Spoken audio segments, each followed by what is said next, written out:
حضرت سلیمان علیہ السلام دریا کے کنارے بیٹھے ہوئے اللہ کی قدرت کے نظارے فرما رہے تھے تو دیکھا کہ ایک چیونٹی آئی جس کے منہ میں ایک دانہ تھا، رزق تھا، اور یہ اس خوراک کو، اس دانے کو لے کر دریا کے کنارے جا رہی تھی۔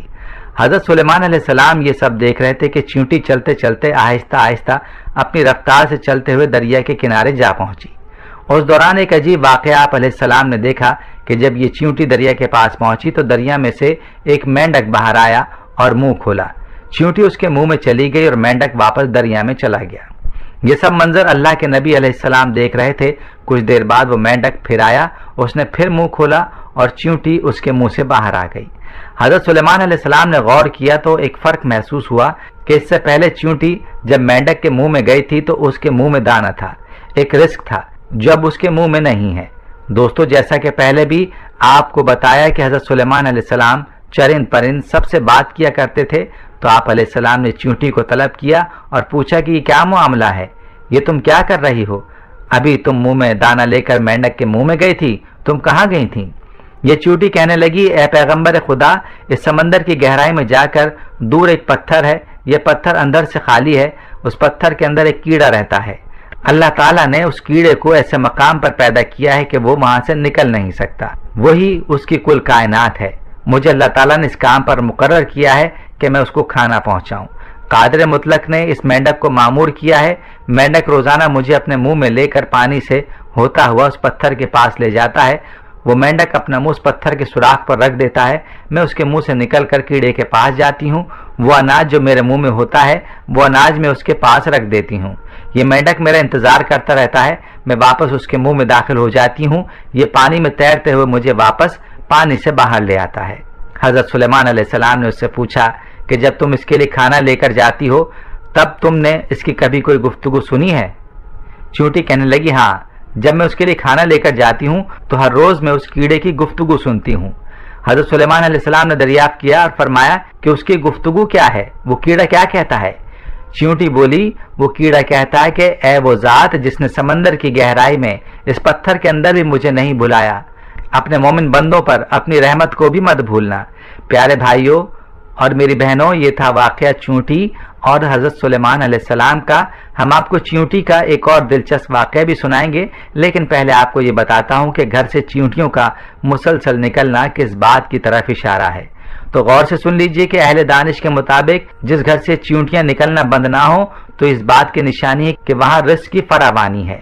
میری بہنیں اور میرے بھائی اب خود ہی سوچ لیجئے ہمارے گھروں میں موجود چیونٹیاں ہمارے بارے میں کیا بتاتی ہیں، لیکن افسوس کہ ہم ان کو بھگانے کے چکر میں ہوتے ہیں۔ ہماری بہنیں بھی ایسے ٹوٹکے تلاش کر رہی ہوتی ہیں کہ جن سے چیونٹیاں ختم ہو جائیں۔ تو خدارا ایسا مت کیجئے، اپنے گھروں سے چیونٹیوں کو مت نکالیے، یہ آپ کے گھر کے رزق کی فراوانی کی وجہ سے ہیں اور اپنے حصے کے رزق کے لیے آپ کے گھر میں موجود ہوتی ہیں۔ اس لیے چاہیے کہ چیونٹیوں کو خطرناک طرح کی ادویات کے ساتھ قتل نہ کیا جائے، بلکہ یہ تو آپ کے رزق کی فراوانی کی جانب اشارہ کرتی ہیں۔ ان کو دیکھ کر ان سے دشمنی نہیں کرنی چاہیے اور ان کو مارنا بھی نہیں چاہیے۔ پیاری بہنوں اور میرے بھائیوں، آپ نے گھر میں چیونٹیوں کی موجودگی کے حوالے سے یہ دلچسپ حقیقت جان لی۔ چلیے اب آپ کو حضرت سلیمان علیہ السلام کے دور کی ایک اور چیونٹی کا واقعہ بھی سناتے ہیں کہ جس کا تذکرہ اللہ رب العزت نے قرآن پاک میں فرمایا ہے۔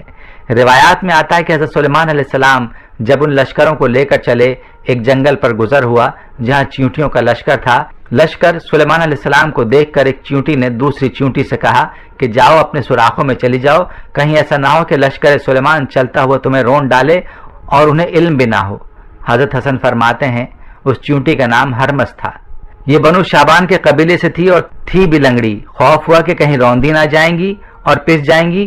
یہ سن کر حضرت سلیمان علیہ السلام کو تبسم بلکہ ہنسی آ گئی اور اسی وقت اللہ تعالیٰ سے دعا کی کہ اللہ مجھے اپنی نعمتوں کا شکر ادا کرنے کا الہام کر جو تو نے مجھ پر انعام کی ہیں، مثلا پرندوں اور حیوانوں کی زبان سکھا دینا وغیرہ، نیز جو نعمتیں تو نے میرے والدین پر کی ہیں وہ مسلمان مومن ہوئے وغیرہ، اور مجھے نیک عمل کرنے کی توفیق دے جن سے تو خوش ہو، اور جب میری موت آ جائے تو مجھے اپنے نیک بندوں اور بلند رفقا میں ملا دے جو تیرے دوست ہیں۔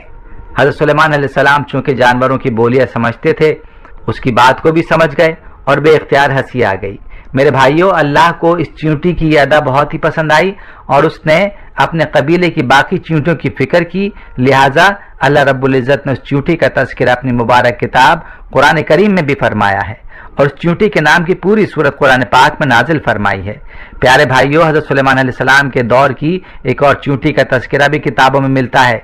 ابن ابی حاتم میں ہے کہ ایک مرتبہ حضرت سلیمان علیہ السلام بن داؤد علیہ السلام استسقاء کے لیے نکلے تو دیکھا کہ ایک چیونٹی الٹی لیٹی ہوئی اپنے پاؤں آسمان کی طرف اٹھائے ہوئے دعا کر رہی ہے کہ اے اللہ، ہم بھی تیری مخلوق ہیں، پانی برسنے کی محتاجی ہمیں بھی ہے، اگر پانی نہ برسا تو ہم ہلاک ہو جائیں گے۔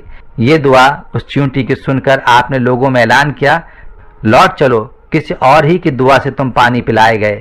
دوستو، معلوم ہوا کہ اللہ کی تمام مخلوقات اللہ کی تسبیح بیان کرتی ہے اور اللہ سے دعائیں بھی مانگتی ہے، اللہ کو پکارتی ہے، لیکن افسوس کہ آج کا مسلمان غفلت میں ڈوبا ہوا ہے اور اس کو اللہ سے مانگنے کا اور اللہ سے باتیں کرنے کا وقت ہی نہیں ملتا، جو سخت خسارے کی بات ہے۔